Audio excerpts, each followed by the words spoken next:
সুপ্রিয় চাকরিপ্রার্থী ভাইয়া এবং আপুরা, অ্যাসপিরেন্ট চ্যানেলের পক্ষ থেকে আপনাদেরকে জানাচ্ছি আন্তরিক শুভেচ্ছা। আজকে আমরা দেখব সংবিধানের উপরে 100টা মৌলিক এমসিকিউ, যেগুলো বিগত চাকরি পরীক্ষায় বারবার এসেছে এবং আশা করি আগামী চাকরির পরীক্ষাগুলোতেও এখান থেকে কমন পাবেন ইনশাআল্লাহ। তো শুরু করা যাক। প্রথম প্রশ্ন, বাংলাদেশে কোন ধরনের রাষ্ট্রীয় ব্যবস্থা প্রচলিত? সার্বভৌম প্রজাতন্ত্র। গণপ্রজাতন্ত্রী বাংলাদেশের সর্বোচ্চ আইন কি? সংবিধান। কোন দেশের কোনো লিখিত সংবিধান নেই? ব্রিটেন, নিউজিল্যান্ড, স্পেন ও সৌদি আরবের কোনো লিখিত সংবিধান নেই। বিশ্বের সবচেয়ে বড় সংবিধান কোন দেশের? ভারতের। বিশ্বের সবচেয়ে ছোট সংবিধান কোন দেশের? আমেরিকা। বাংলাদেশের সংবিধান প্রণয়নের প্রক্রিয়া শুরু হয় কবে? 23শে মার্চ 1972 সালে। বাংলাদেশের সংবিধান কবে উত্থাপিত হয়? 12 অক্টোবর 1972 সালে। গণপরিষদে কবে সংবিধান গৃহীত হয়? 4 নভেম্বর 1972 সালে। আপনাদেরকে আরেক তথ্য জানিয়ে রাখি, 4 নভেম্বরকে বলা হতো সংবিধান দিবস, যে দিবসটা বর্তমানে বাতিল করা হয়েছে। কোন তারিখে বাংলাদেশের সংবিধান বলবৎ হয়? 16 ডিসেম্বর 1972 সালে। বাংলাদেশে গণপরিষদের প্রথম অধিবেশন কবে অনুষ্ঠিত হয়? 10 এপ্রিল 1972 সালে। সংবিধান প্রণয়ন কমিটি কতজন সদস্য নিয়ে গঠন করা হয়? 34 জন। সংবিধান রচনা কমিটির প্রধান কে ছিলেন? ডক্টর কামাল হোসেন।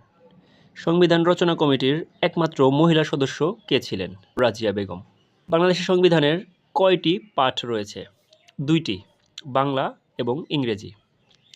কি দিয়ে বাংলাদেশের সংবিধান শুরু ও শেষ হয়েছে? প্রস্তাবনা দিয়ে শুরু হয়েছে ও 4টি তফসিল দিয়ে শেষ হয়েছে। বাংলাদেশের সংবিধানে কয়টি ভাগ আছে? উত্তর 11টি। বাংলাদেশের সংবিধানের অনুচ্ছেদ বা ধারা কতটি? 153টি। বাংলাদেশের প্রথম হস্তলেখা সংবিধানের মূল লেখককে? আব্দুর রাউফ। প্রধানমন্ত্রীর পরামর্শ ছাড়া কোন কাজ রাষ্ট্রপতি এককভাবে করতে সক্ষম? প্রধান বিচারপতি নিয়োগদান। রাষ্ট্রপতির মেয়াদকাল কত বছর? কার্যভার গ্রহণের সময় থেকে 5 বছর। একজন ব্যক্তি বাংলাদেশের রাষ্ট্রপতি হতে পারবেন কত মেয়াদকাল? 2 মেয়াদকাল। কার উপর আদালতের কোনো এখতিয়ার নেই? রাষ্ট্রপতির উপর।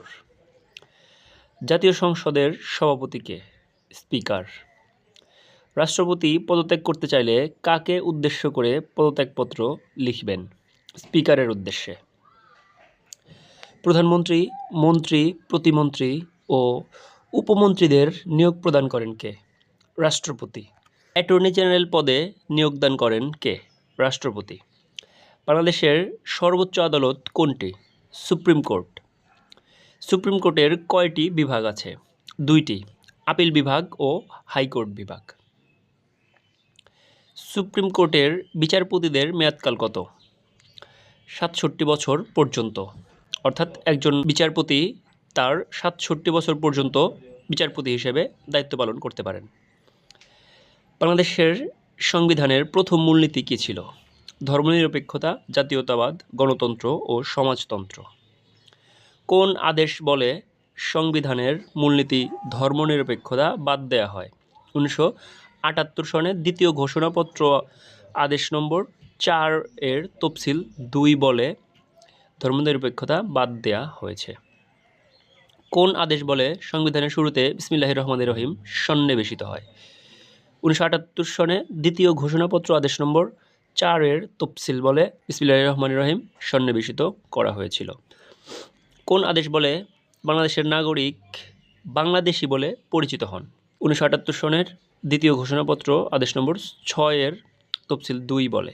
সংবিধানের কোন অনুচ্ছেদে গণতন্ত্র ও মৌলিক মানবাধিকারের নিশ্চয়তা দেওয়া আছে?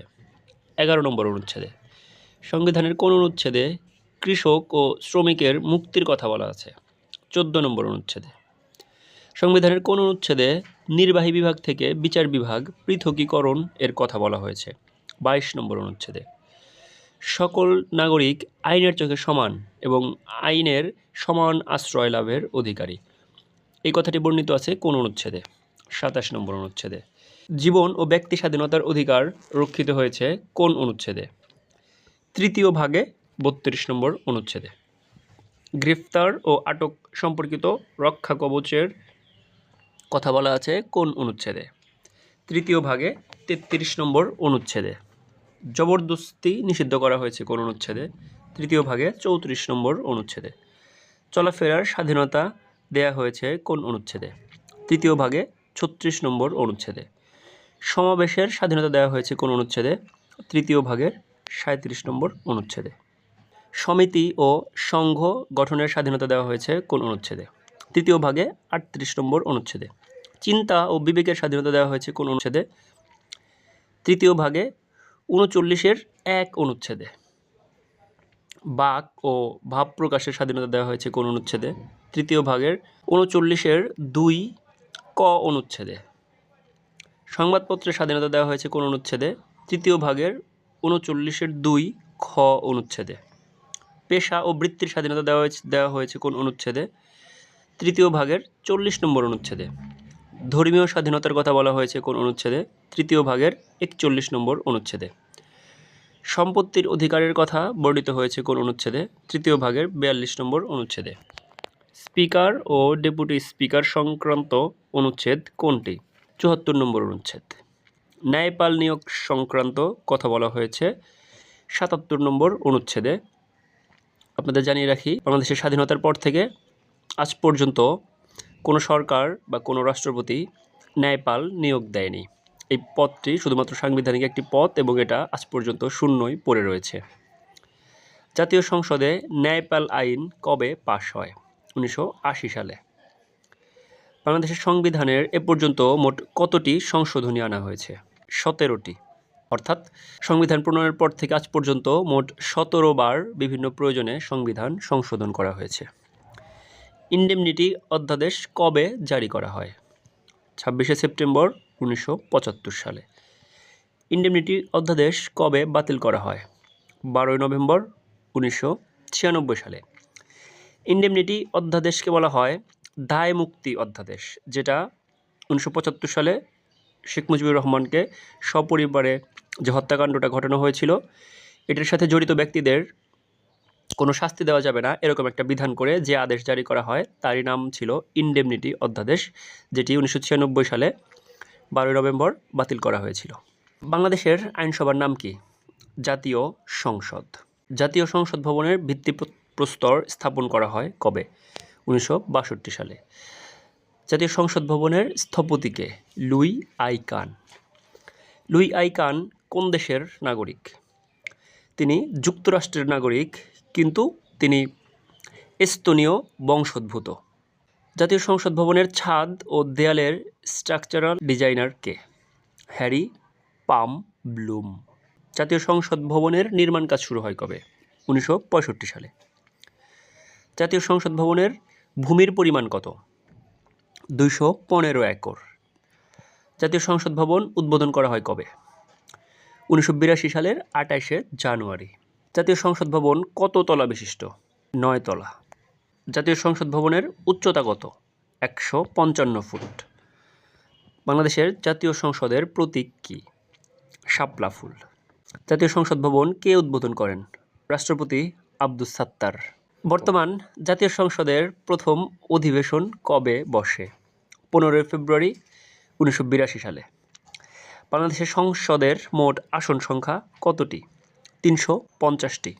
এই 350টি আসনের মধ্যে 300টি আসনে সরাসরি জনগণের ভোটে নির্বাচিত হন 300 জন সংসদ সদস্য। বাকি 50টি আসনে নারী সংসদ সদস্যগণ সংরক্ষিত আসন হিসেবে নির্বাচিত হন। বাংলাদেশের সংসদের সাধারণ নির্বাচিত আসন সংখ্যা কতটি? 300টি। সংসদে মহিলাদের জন্য সংরক্ষিত আসন সংখ্যা কতটি? 50টি। বাংলাদেশের জাতীয় সংসদের 1 নম্বর আসন কোনটি? পঞ্চগড় 1 আসন। বাংলাদেশের জাতীয় সংসদের 300 নম্বর আসন কোনটি? বান্দরবান। জাতীয় সংসদের কাস্টিং ভোট বলা হয় কোন ভোটকে? স্পিকারের ভোটকে। সংসদের এক অধিবেশনের সমাপ্তি ও পরবর্তী অধিবেশনের প্রথম বৈঠকের মধ্যে ব্যবধান কত দিন? 60 দিন। সাধারণ নির্বাচনের কত দিনের মধ্যে সংসদ অধিবেশন আহ্বান করতে হবে? 30 দিন। সংসদ অধিবেশন কে আহ্বান করেন? রাষ্ট্রপতি।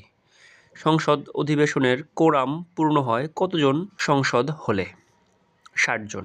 সংবিধান সংশোধনের জন্য কত সংসদ সদস্যের ভোটের প্রয়োজন হয়? 2/3।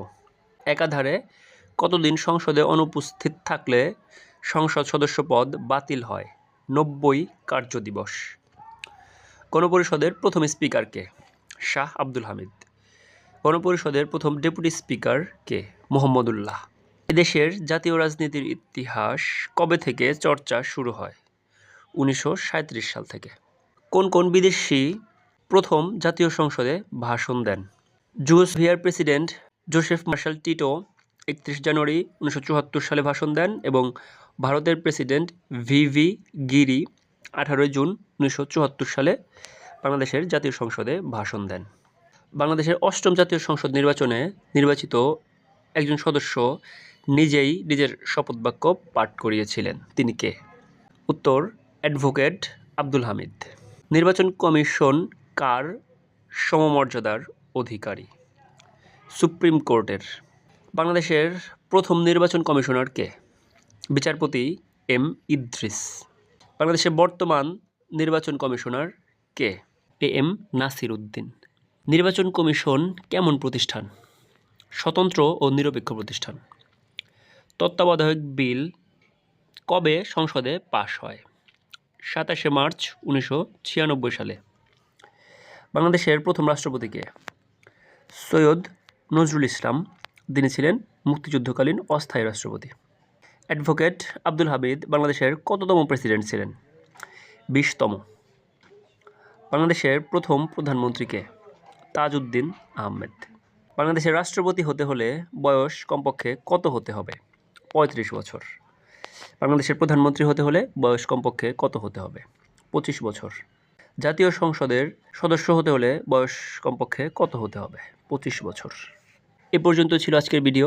আশা করি এই ভিডিও থেকে যে কোনো চাকরির পরীক্ষায় 1টি বা 2টি প্রশ্ন কমন পাবেন সংবিধান বিষয়াবলীর উপর থেকে। আগামী পর্বে অন্য কোনো বিষয় নিয়ে আপনাদের সাথে আবার দেখা হবে। আল্লাহ হাফেজ।